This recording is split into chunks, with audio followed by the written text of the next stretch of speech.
Welcome to our channel. Today we how to authorize Kasa smart plugs with SmartThings, beginner guide step by step clearly.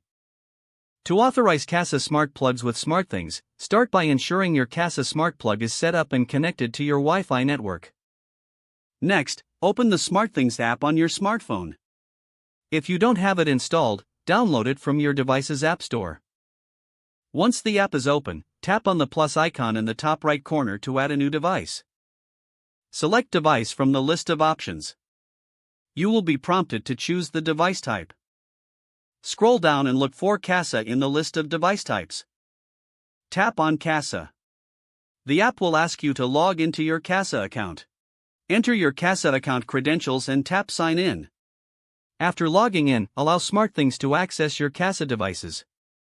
The app will then search for your Kasa smart plugs. Once found, select the plug you want to authorize. Follow any on-screen instructions to complete the authorization process.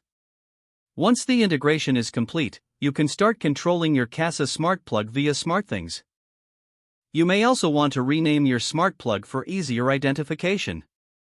Finally, test the plug by turning it on or off through the SmartThings app. If the page does not load, refresh the browser or try again in a private or incognito window. Make sure you are using the correct email address, then retype it carefully to avoid small typos. If your password is not accepted, use the reset option and create a new strong password you can remember.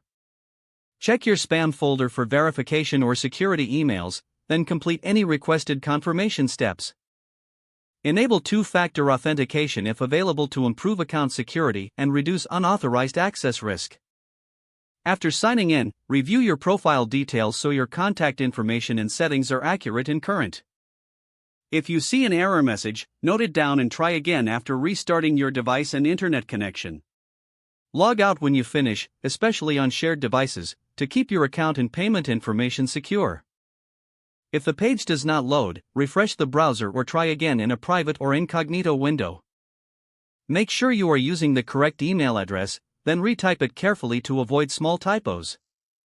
If your password is not accepted, use the reset option and create a new strong password you can remember. Check your spam folder for verification or security emails, then complete any requested confirmation steps. Enable two-factor authentication if available to improve account security and reduce unauthorized access risk. Don't forget to like this video and subscribe to our channel for more step-by-step tech guides.